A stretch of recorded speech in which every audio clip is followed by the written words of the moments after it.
Hello and welcome to Talks at Google. My name is Hansla Rahman. Today, we are going to meet someone who, apart from being a very famous Hindi movie actor, has also been instrumental in revolutionizing crowdfunding in India. Be it his debut Hindi movie Minakshi, his association with Keto, or his hobbies like Formula car racing and flying, his choices in life have been unconventional to say the least. To discuss all of this and much more, please join me to welcome Kunal Kapoor. Hi Kunal, welcome to Talks at Google. Well, thank you. Thank you so much, man. How's it Great. going? Yeah, it's going very well, and we are all really excited, at Google to host you. So thank you so much, for joining us. So, so Kunal, let's start this conversation. And given so much of diverse experience and the interesting choices that you've made over the years, personally for me, it was difficult to really define a starting point for this conversation. But let me still try and start off by asking you about films, where it all started from. So please tell us about how movies happen. I mean, I started off, I come from a business family, and I started off working with Sure. my father in his construction business. That's where the beginning happened. And after which I was very interested in the stock market. So I worked there for a year. And I also started an export business at some point of time when I was about 16 and a half to export mangoes to Hong Kong. And Great. all through that, I couldn't find what I was really interested in and what was really making me happy. And I think my father said something which was beautiful at that point of time. He said that, keep trying new things. It doesn't matter. Uh, when you find something that you'll do for free, you'll know that this is what you want to do for the rest of your life. And I think acting did that for me. It happened pretty coincidentally. I mean, I wanted to be an actor. I'd acted in school and college as well. It was something that I was interested in, but I wasn't quite sure whether I wanted to be in the movies. And a friend of mine actually called me. She was working for an ad agency, and she said, "I hope you still have long hair." So I said, "Yes, I do." So she said, "Would you like to make 5,000 rupees?" So I said, "Yeah, for sure." And so she said, "Okay, come over. We're shooting this ad, and we need someone with long hair." And that was the first time I was on a set. And once I was on a set, I was like, "This is what I want to do for the Great. rest of my life." Uh, it was an ad with Great. Rakesh Mehra, who I eventually worked with on Rang De Basanti. And I started off then, I called Rakesh, I chased him for a really long time. I said, "Look, I want to explore this further. Can I start off by assisting you in advertising?" And so I started off as a Mhm. production assistant, became an assistant director on a film called Lux, after which I went to Delhi and studied with Barry John because I decided I want to be an actor. And came back and did some theater with Nasir. And and then the movies happened. Great. Great. So your first movie was Minakshi, right? And this was definitely unconventional. So tell us about how that happened. Well, I think sometimes fate plays a big part in your life, and it's definitely played a part in my life. I remember when I was working with Rakesh Mehra as a Sure. production assistant, there used to be a lot of people that used to model to make some extra money. When you're an assistant director or a production assistant, you get paid peanuts. So everyone was like, "Why don't you model on the side? You make some money and stuff." So I clicked some photographs and I went and dropped them at coincidentally Kunal Kapoor's office, Shashi Kapoor's son. He's a ad filmmaker, and I forgot all about them. And 6 years later, uh, which is when I had finished my acting course with Barry John and I was working in Nasir, I got a call from Hussain Saab, and he said that we had sent somebody to find photographs of actors that we think will fit the role, and we found your pictures at Kunal Kapoor's office. And these were pictures that I had dropped, like I said, 6 years back, and nothing. Okay. And 6 years later, I just got a call randomly from MF Hussain, and he said that we feel like you fit the part in terms of the look, so why don't you come and test? So it was really coincidental. And I remember, actually, when I went to drop the pictures, Great. you usually have an assistant sitting there who collects the pictures. And the assistant looked at the pictures and turned around where you write your name. Yeah. And looked at me like I was really stupid and said, "Write your name, not the director's name." I said, "No, no, that is my name. Okay. Kunal Kapoor is my name as well." Uh, I had dropped these pictures 6 years back, and and like I said, fate it just was meant to be.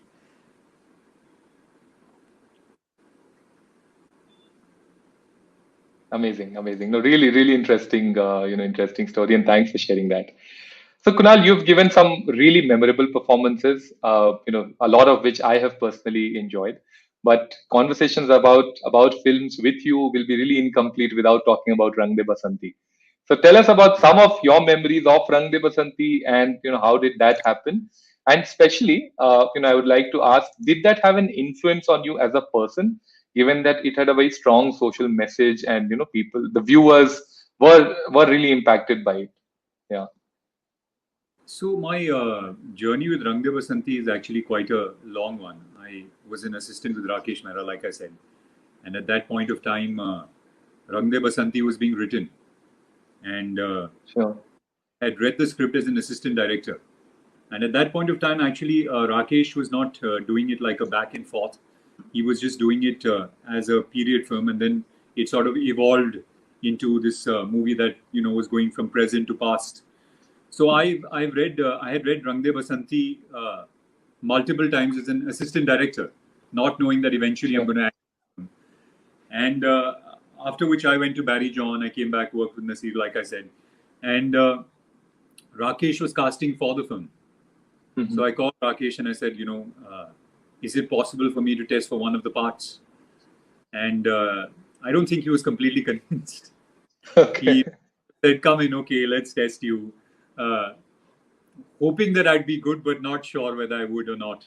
And Sure. I came in and I did this. I did this letter that Ashfaqullah Khan had written to his mother, and Rakesh loved what I had done. And I did a couple of more tests after that with Atul Kulkarni because there's a lot of part that we have together. So it was very Yeah. important to get the chemistry right and see if we work together. So I did a Yeah. couple of tests with Atul Kulkarni, and I was on. I was on the film, and Great. what happens is that look, we didn't realize that this is going to become a film that it became much more than a film. It became pretty much a revolution. It became Yeah. something that really impacted the way people thought. I mean, I remember we were traveling for the promotions of the films, and we'd go into the theater in the interval to speak to people and talk to them about what they felt and stuff.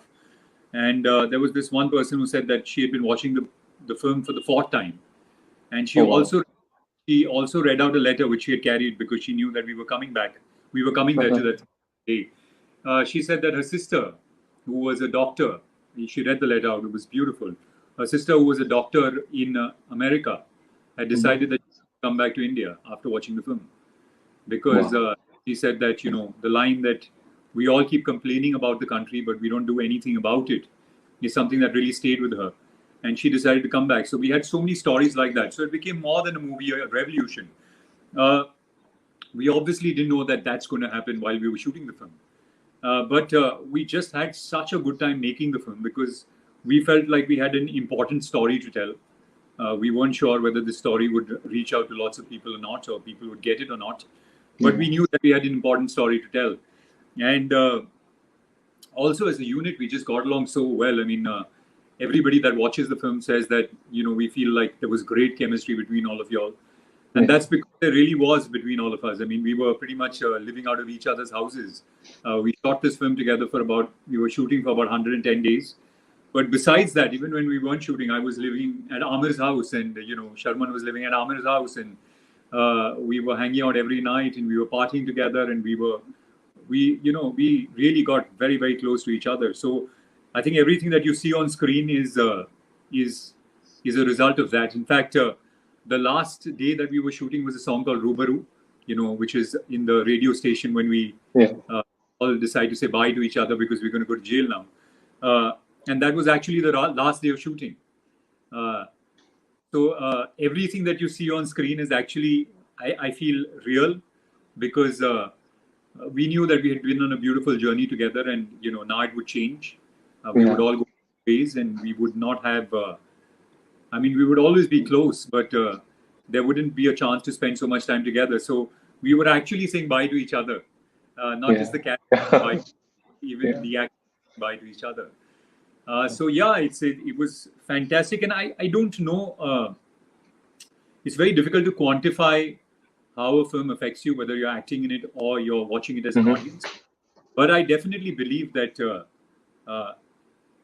film that is powerful and has a solid social message while being entertaining definitely leaves something inside you. You come out with something, and I think that sort of impacts everything that you do from there on. And I think Yeah, that's the beauty of cinema, is that if you can entertain people, which is of course the primary purpose of cinema, but at the yeah. same time they come out and there's a little change in their thinking as an audience. I think you've done a fantastic job then. No, no, absolutely, absolutely, and and the fact that we still remember and talk fondly about that movie like 14 years, or Right. around that time, like more than a decade, that the film got released. I think that speaks volumes about the impact that it still has. So amazing, amazing performances and amazing movie. So that's really really great to know. So Kunal, 7 years after your first movie had released in 2012, you decided to join Ghetto with your business partners Varun and Zahir, who joined at different points in time. So tell us a little about about the fundamental philosophy behind joining this crowdfunding initiative, especially because as a concept, crowdfunding was very little known of, and I'm sure it might be it would have been a risk that you had taken, right, to get into this space. So, it started with I was working with a number of NGOs in the social space, and I found that there were a lot of challenges that these NGOs were facing. Primary challenges were one was that the cost of fundraising was very high, sometimes as high as 50, 60% offline, uh, which I thought was unfair, and a lot more money needed to go to people that actually needed the money. Yeah, Uh, Secondly, I thought that NGOs in this country have a big challenge because once you reach out your uh, to the people that donate to you, it's very difficult to reach out to them over and over again, because once they've yeah, sort of given money for one project, you have to wait for a while before you can reach out to them for something else. And thirdly, absolutely. I found that the whole ecosystem in this country, as far as crowdfunding, I mean, as far as the social space was concerned, was very serious. I mean, there was a we all felt that you had to be a certain sort of person to be involved in the social space in this country. Whereas when Yeah. I looked at the ecosystem out west, people were having a lot of fun. There were garage sales, celebrities were involved, sports people were involved, and I Hmm. felt that was a culture that we needed to bring into this country if we wanted to get more young people involved in Yeah, giving and the yeah, social space. So those were the ideas in my head, and at that point of time, I happened to meet Varun, who's the co-founder, and sure. he worked in the social space as well. And he had very similar ideas about what we need to do, and the it was based on two very simple things. One is that we need to use technology to build a bridge between people that can help and people that Hmm. need help. And the second premise was that people are good and people want to help other people, despite what you Yeah, see on the news. If you watch the news or on social media, you feel like there's just bad people out there in the world and it's a horrible place. But our premise was that people are good and they want to help other people. yeah, Those were the two very simple sort of fundamental principles that we built the company on. And sure. KETO is an abbreviation for Key to Tomorrow, because we felt like if we could sort of democratize capital and make capital accessible to everybody, then Hmm. we could be onto something that was really powerful. Uh, so Sure. uh, we started with that premise, and I mean it was very difficult to begin with. Of course, it Yeah. was difficult because you had to not only nobody knew about crowdfunding really, so you Yes. had to educate the Hmm. NGO, that you educate the people that would come and donate. We also had to reach out to investors because we were looking to build, of course, a business, and none of the investors were really interested. I mean, a Yeah. lot of them told me, "Why are you wasting your time? You're an actor. Uh, Maybe you should do something, a startup which is related to what you do." And we don't think that this is going to work in India. So Sure. yeah, very challenging to begin with. Sure. And yeah, and that was my next question, around the challenges. So you kind of touched upon that. So being a celebrity, did that help in any case? Yeah. Well, it helps for sure. Honestly, Hmm. it helps you get meetings with whoever you want to get meetings with. Yeah, Uh, yeah. I think it's far more difficult when when people think that you're just a first-time entrepreneur, as opposed to people already knowing who you are. It becomes far more easy to reach out to people and get that meeting at least. So I Hmm. think that really helped. It also Okay. helped initially because I could reach out to friends that were celebrities and get them to start fundraisers, so that not only could they raise money, but people could be educated about how this is possible. And a friend of mine who's an investor actually put it really nicely. He said that starting a startup is like bodybuilding. You've got to put in a Hmm. lot of to make it happen. But if you have a founder who's famous, then it's like bodybuilding with steroids. It just happens. So I think that's what the truth is. Is I think you have to put in the hard work anyways, and you have to face all the challenges. But it just makes it easier for you because you have a lot more accessibility to people. Absolutely, no, absolutely agree. So, in the last, 7, 8 years that you've been, that you guys have been working, with Keto. Uh, so, what are the key milestones, that Keto has achieved? Because we know, right, that businesses, especially startups, need those key milestones to So, become big, right? So, could you tell us about a couple of them, maybe the turning points for Keto? well, till date we've raised about $120 million now uh, on the platform, which I think is a huge amount. But coming from the fact that people said that Indians are not generous and they don't donate, I think the fact that we've Mhm. raised so much uh, is just shows you that that's a wrong sort of thesis. Indians are generous. They're just looking for an avenue which is transparent and easy to make it happen. Yeah, yeah. That's what we're tempted to do, and that's what we're trying to do. Uh, I think it's very difficult to just put milestones. Our first big campaign was, I remember, was for these four athletes that were going for the Commonwealth Games and the Asian Games, and Hmm. these were athletes that they didn't have enough money for training and they didn't have enough money for equipment, so they decided to crowdfund. And we raised, that was our first big campaign. We raised about 20 lakhs for them, for the four of them. No, that's Two of them went and won medals at the Commonwealth Games, and one of them won at the Asian Games. So that wow. was something that was really special for us.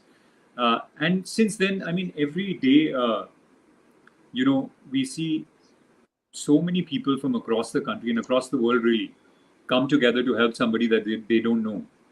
And Hmm. for that is something that is really special. I Yeah, think for each one of us working at Keto, it just sort of reinstates your faith in the goodness of the world. We're just yeah. people that want to come together to help someone, and I think that for us is the biggest, the most important thing. I mean, Yeah. recently with this with the COVID pandemic that's happening, we've I had a friend of mine who was sitting with his daughter and watching the news. She's 9 years old, and the whole migrant crisis was playing out in the news. So she said, "Dad, I don't want to just sit around and watch. I want to do something." And so he Hmm. reached out, and she started a campaign, and she raised 10 lakhs for migrant workers. Uh, Wow. that was really special because it showed me that the future is in the right hands. Somebody who's 9 years old, is saying that I don't want to just sit around and watch. I want to make a difference. And you know, for us, there's nothing more powerful than that. Is that young people want to make a difference, and we can provide them the avenue, and we can provide them the platform to make that difference. Absolutely. No, that's absolutely. And talking about about COVID special initiatives, I personally saw a lot of them, doing the rounds on Instagram and other social media websites, through Keto. Special mention of initiatives like the collaboration that you had with GoDaddy, or the program Milker for Mumbai, or the Khaki project that you did for the Mumbai police. So tell us about about how did they happen? Maybe one or two of them, and what's been the impact so far? So Milkar is something where which I thought was very special because it meant Keto, it meant the top 10 NGOs that were working in the city. Hmm. It meant corporates and the government coming together on one single platform. And the idea behind that really was that, we were speaking to the government, and what we found is that uh, a lot of the help and a lot of the ration was going to the same place over and over again. Okay. And there were other places that actually needed it, and there was no help that was reaching those places. Sure. We got together with the government and the corporates, and we built an app for them. And the idea behind the app was to build a map of Bombay City, uh, which the BMC would keep updating, which Okay. meant that on the map you could see which was the area that needed the help the most at this point of time. So Sure. where's the area where there's a bigger outbreak, where there's people that need food, where there's people that need money most right now. Sure. And what you could do as an individual is you could go onto the map, click on that. The map would take you to all the NGOs that were working in that area, and you could then contribute to one of those NGOs. So the idea was to make giving and contributing local and hyper local. What happens is that, for instance, Dharavi is something which is an area which is really famous and talked about. So a lot of people then feel like Dharavi is the only one that needs help, and all the starts going to Dharavi. But then there's a lot of areas which are not getting enough help. So our idea was, how do we use technology to build this map where you as an individual can see which area actually needs the most help, and on that particular day, or that particular week, and then as an individual you can help NGOs that are working in that area. Sure. So for us, that was something that was, and it was obviously matched by the corporates. The corporate said that they would give 5 rupees for every 1 rupee that was donated. Wow, so it was something that was really powerful, because it brought together so many different elements of society together. Sure. And like, is it still on, or like, was it very time specific? Still on. Yeah. It's still on. Okay, great. That's really great. Now, that brings me to to my next question. If the viewers who are currently viewing this episode and eventually would be watching it once we are up on YouTube in a couple of weeks, if they, for example, Kunal, want to start a campaign, for example, for a family of the domestic help, who have lost their livelihood, do you think Keto could be a platform for them to leverage for even a smallish campaign of that sort? Yeah, absolutely. I mean, I think that's the power of crowdfunding, is that anyone can come and start a fundraiser. And the thing is that, usually in the past, supposing like you're saying, I wanted to help my maid and my maid's family, and say I needed 2 lakh rupees, right?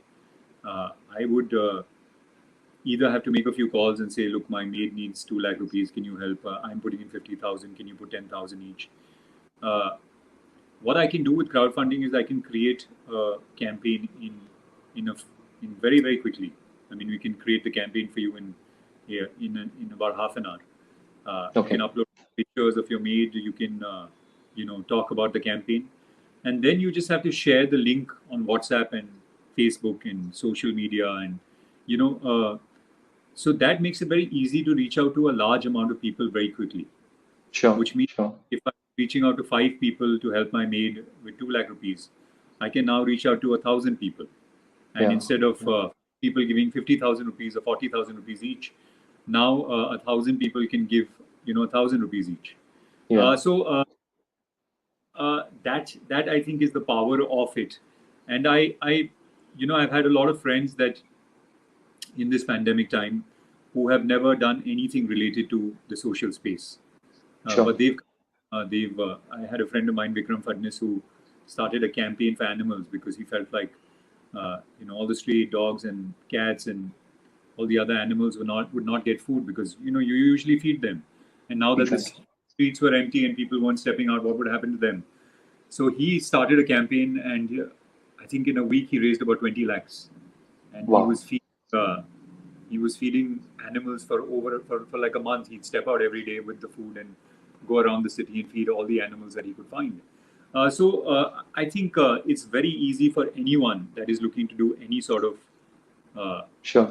is looking to make any sort of contribution, or looking to help in any sort of way, to start a campaign on a platform like Keto.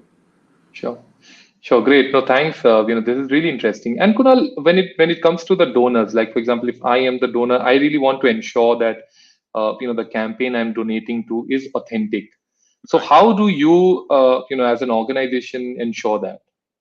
So there's a couple of things. So firstly is all the NGOs that are working are listed on Keto. They have to have a certain amount of paperwork that's in place. So for instance, I think in India we Okay. have about 250,000 NGOs now, but we don't have Uh-huh. a lot of them are not on Keto, even though they've reached out to us because we found that the Sure. paperwork wasn't in place. So there's a certain criteria that we have before you can be listed on Keto as an NGO that you have to Mhm. fit. Secondly, is a lot of the campaigns that we do are medical fundraisers. So what happens Yeah. is that if somebody is sick, they can start a campaign, or somebody close to them can start a campaign for them. And what we do is we ask for all the documents from the hospital. So what is the money that's required? What's the treatment that's going on? How long does the hospital think that this will take? When is the surgery going to happen? And the money then directly goes to the hospital. It doesn't go to the individual. Sure. Sure. So we find out how much money is required for this particular medical treatment, and then we send that much money after we've collected it to the hospital. And the Okay. third is like campaigns, like I said, like the Vikram Fadnis campaign or my friend's daughter. Usually, what happens in those sort of campaigns is that people reach out to networks very close to them. So you Okay. would typically reach out to your friends and family, Yeah. and only Yeah. when it becomes a really big campaign does it actually go to the second and third networks. So I feel like that sort of uh, is something that sort of takes care of the authenticity of it, because you'd have to be a very special kind of person to reach out to your friends and family and lie to them. And Yeah. I think Exactly. friends and family also donate and contribute only when you know that you're the person that's raising that money, their intention is right. So it sort of self verifies itself, because you're actually reaching out to your own network of people and their network of people. So there's this self verification sort of mechanism that happens. Sure, sure. No, that's really helpful. That's really helpful. Now, given that as you said, Keto has already raised more than 1,100 crore Indian rupees. How does the future look like? What's your next step? Uh, so there's a couple of things.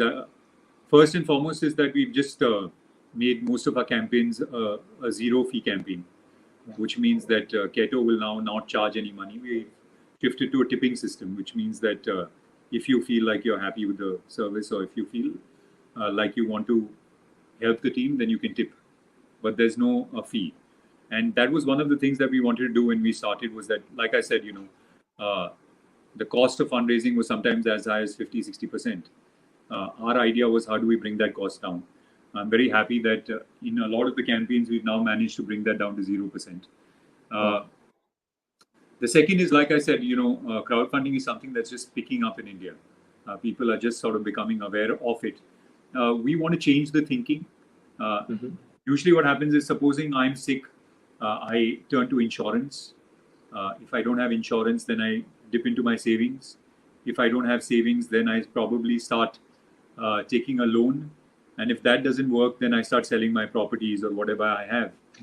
We want crowdfunding to be something that's very high up there, which means that once your insurance and your savings have run out, then you turn to crowdfunding instead of taking a loan, and selling properties and stuff. So we want crowdfunding to become that popular that that's the thing that you think of when you think of a medical emergency or something that you need money for.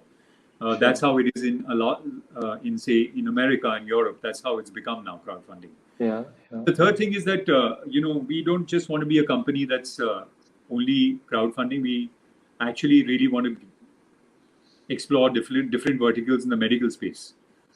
There's a couple of Okay. verticals we're already working on. So crowdfunding is something that will continue as it is, but there's different verticals that will then expand to eventually. Okay.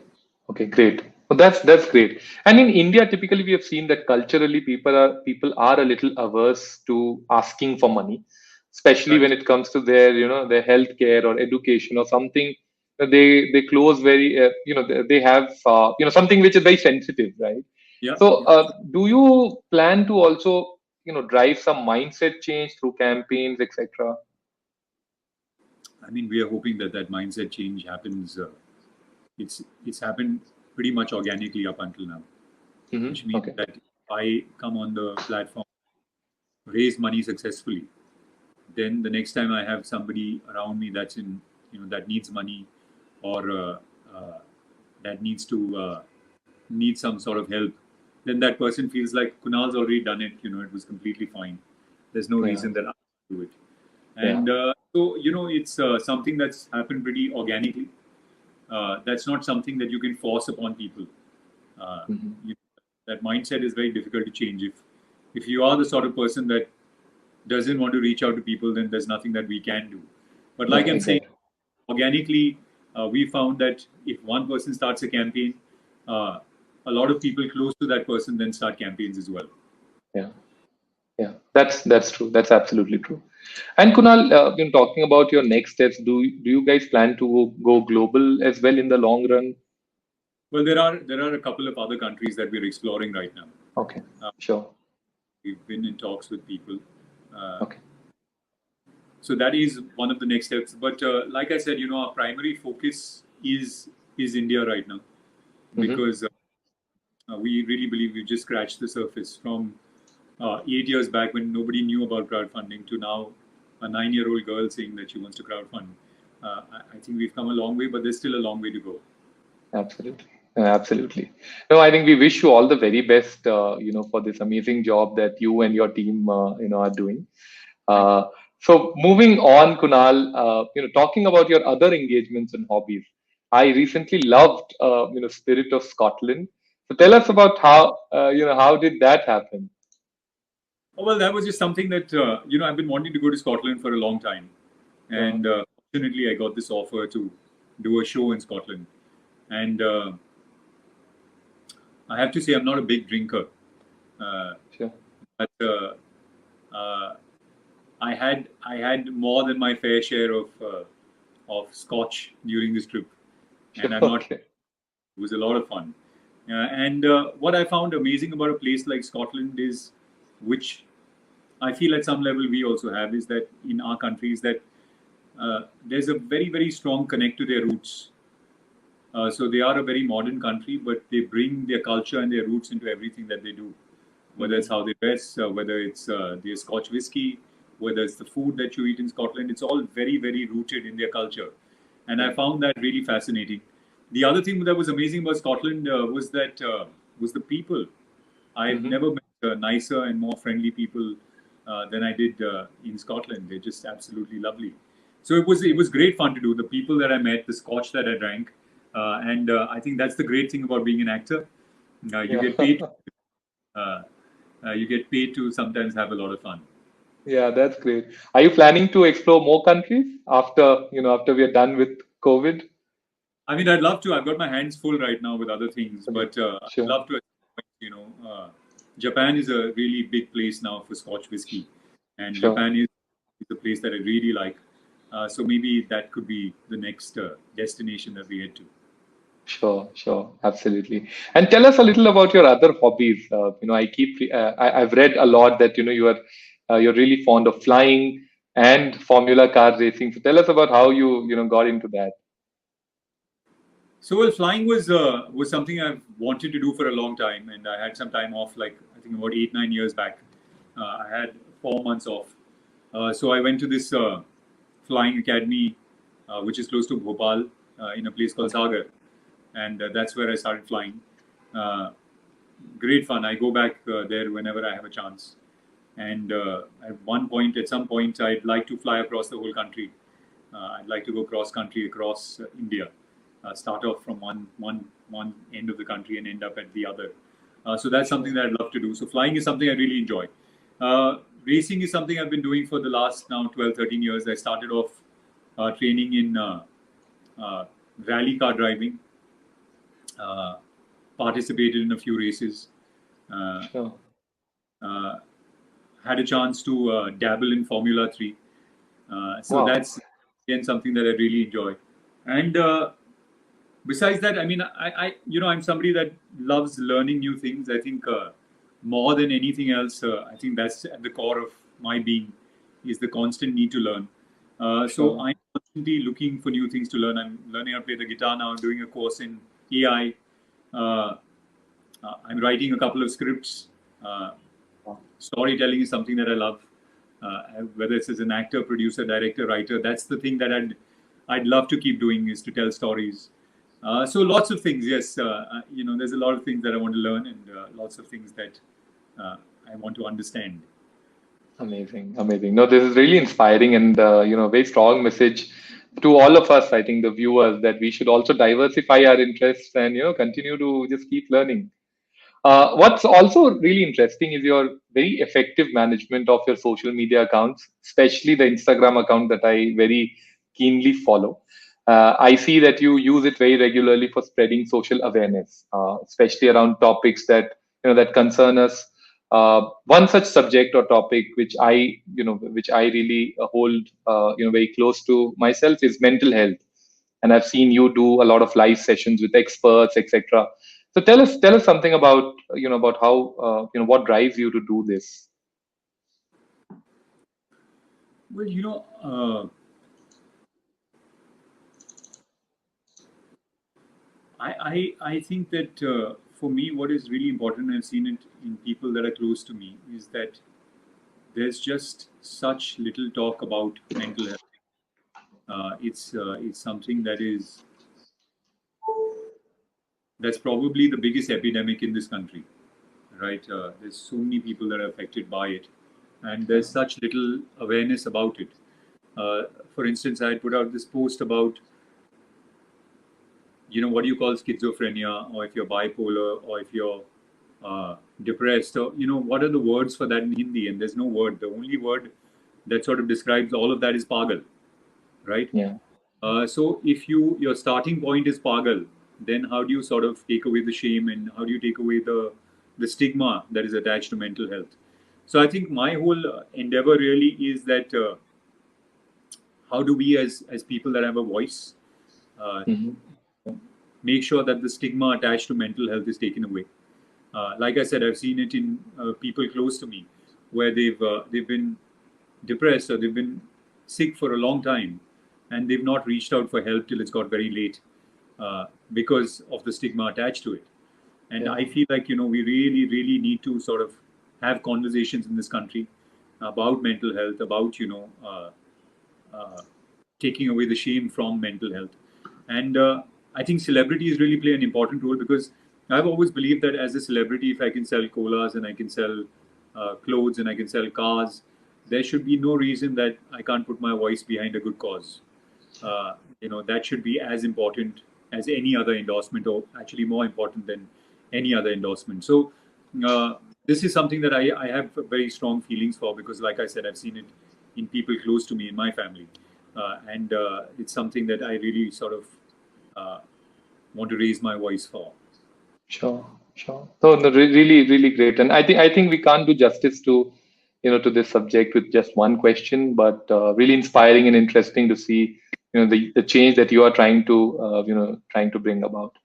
So great. So before we go on to the live questions, Kunal, one last question from my side is, what next from here for you? What next from here? My God, that's so. I think storytelling is always going to be a big part of my life. Uh, I think there's that one thing that comes naturally to you. I remember I was Hmm. a very shy, introverted kid, uh, but the only time I really found my voice was when I heard an interesting story, and then I wanted to Yeah. call it, tell them that story. Uh, call friends up and tell them about this beautiful thing that I heard, and that was something that sort of really brought me alive and gave me a voice. So Hmm. storytelling is something that I'd love to do, whether it's as an actor, writer, director, producer. I really want to put out the stories that I believe in Hmm. out there in the world. So that's one thing that's never going to change. The second Hmm. is I absolutely love tech. I think Hmm. it's very difficult for me to choose between storytelling and tech. Tech is, I feel, equally passionate about the two of them. So I'd really like to explore a lot more uh, as far as tech is concerned. And Sure. uh, then there's so many hobbies that I want to explore, and there's so much that I want to do. Sure. Besides that, the other area that I'd really like to sort of look into is education. Mm-hmm. uh, Even if it's not a big startup, or even if it's in on a smaller level, education is something that I definitely like to involve myself in. I mean, to give you an example, our maids, we've decided to educate them. Uh, they are from UP, and over the last 6 months, we've been teaching them English, and I've Mm-hmm. already seen such a big change in their Mm-hmm. personality. I've seen such a big change in what they think Yeah. that they can potentially do. Yeah. So I think education is something that I'd really, really like to sort of help in. Sure. No, that's really great, really great, and all, we wish you all the best, for all your endeavors. So we Thank can, you. we can now take the questions, Kunal. So Yeah. can we have the first question up on the screen?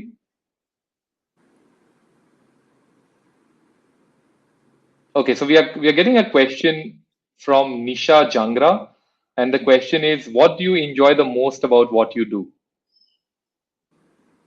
What do I enjoy the most about what I do is, I think I'm just a very curious person, and I think acting sort of gave me a chance to use my curiosity at work.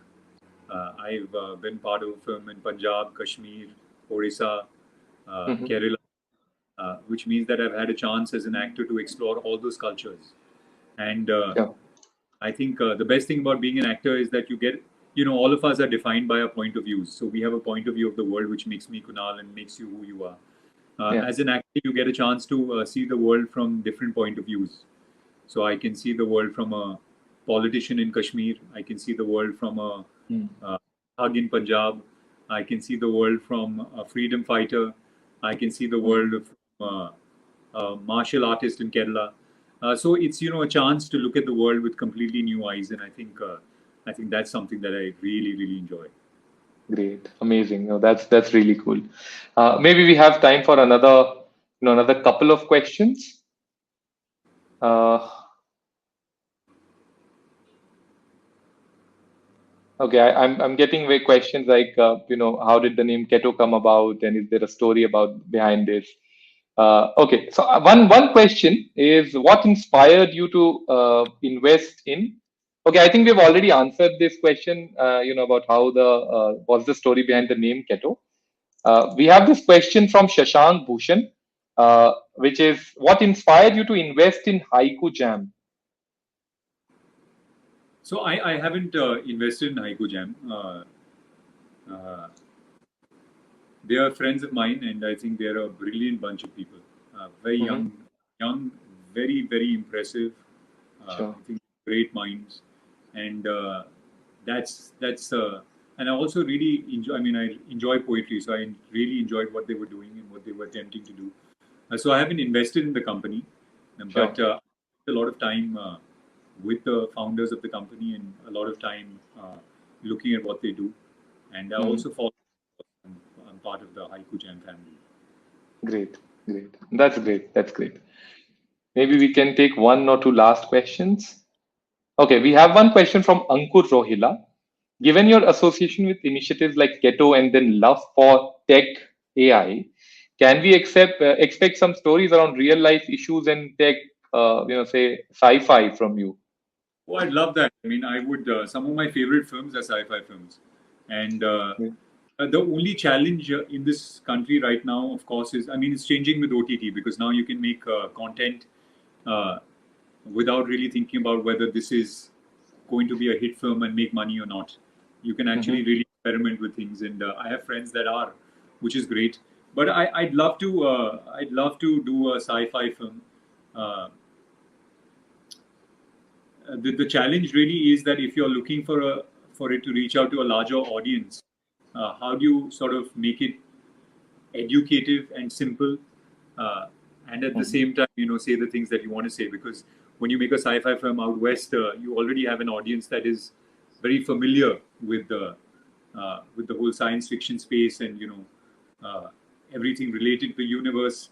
Here, there's a lot more hand holding and spoon feeding that you'd have to do. But Yeah. thankfully, like the OTT platforms is changing, and it's something I definitely like to explore. Great. Great. No, thanks, Kunal. We have one question from Sneha Shetia. So, hello, Kunal. You are really inspiring. Thanks for sharing your stories. My question to you is: you seem to be doing a lot of things. How do you manage time? I get asked that question a lot of times, but I really don't think time is a problem. I think if you're, I think if you're really involved in what you're doing at that point of time, Hmm. then time is never an issue. The problem is that we live in a world of so much distraction that Hmm. half the time goes in being distracted, and Yeah, we've pretty much made distraction a part of our mental makeup as opposed to focus and concentration. So I think as long as you're absorbed in the moment, there's no any paucity of time. There's enough time to do everything that you want to do. The question is that can you survive all the distractions? If you can, I think there's a lot more that you can do with your time. great, great, amazing. Uh, okay, I can see one question from Kunal Pariani.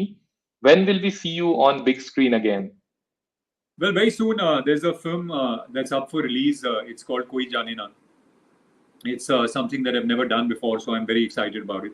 We're Great, just waiting for the theaters to open up, so it's very difficult to sort of put a date to it. But soon enough, hopefully in the next 5 6 months, it'll be out. okay. Oh, that's great. That's great. All the best for that. So, Thank you. one last question. I know there are a lot of comments, that are coming in. Given the time, we'll just take one last question. Are there any plans of spreading the word of this initiative, which is Keto, within the movie fraternity and getting, more public figures on board? Well, actually, we've been very fortunate right from the beginning that a lot of public figures have been involved in the work that Keto does. So, a lot of actors, right from Ritik, Abhishek, Anushka, Alia, uh, so many of them, cricketers, Virat, uh, a lot of other sports people, Mary Com, they've Hmm. all involved in a lot of the initiatives that we do. Sure. So, what I find is that, contrary to popular belief, I think the movie industry is one of the first industries to stand up whenever there is a crisis, Hmm. uh, and we've seen that on Keto. I mean, we've had so many actors that have just called me up and said, "Look, there's a flood in Assam. How can we help? Yeah. There's a earthquake even in Nepal. I want to help. Can I start a fundraiser? How do I contribute? Can we get together, do a concert? So there's a lot of interest and a lot of people that are willing to help from the movie industry. Sure. Well, that's which is great, which is great. Awesome. So I think we're done with the live questions for now. Kunal, before we leave you, as a co-owner of a crowdfunding platform that helps people realize their dreams and also helps them to come out of difficult situations, what would be your message to the viewers? My God, what would I? Like I've been saying from the beginning, is that there's a lot of goodness in the world, and contrary to what we see on the news and contrary to what we see on our social media feed all the time, there's a lot of good people that are willing to help, and I just hope that I just feel like each one of us can contribute in some way, and I'm not saying on Keto, but I'm saying that each one of us can make some sort of difference. And I really hope that there's been this during this past 5 6 months. I've seen a lot of people coming forward, wanting to help, wanting to contribute. I hope that's a feeling that we continue even after this pandemic is over. I hope that it's something that becomes part of our life, because then that will make this whole thing worth it. If we've changed as people, and we really come forward and contribute to society. So I think that each and every one of us, in any small way that we can make any sort of difference, we should really come forward and do that. Great. Amazing. So thank you so much, Kunal. Thank you, for joining us and for taking out the time. A big thanks to your team, to kind of making this, for making this possible. Thank you, to the viewers and the audience, for also for asking the live questions. With this, I think Kunal, it's time to, bid goodbye. And we hope that we are in touch, and when the pandemic is over, we hope to invite you, to the Google office. Right. Thank you. Thanks so much. Thank you so much. Your team's been wonderful, and it's been really nice chatting with you. Thank you. Thanks. Take care. Bye Take bye. care, man.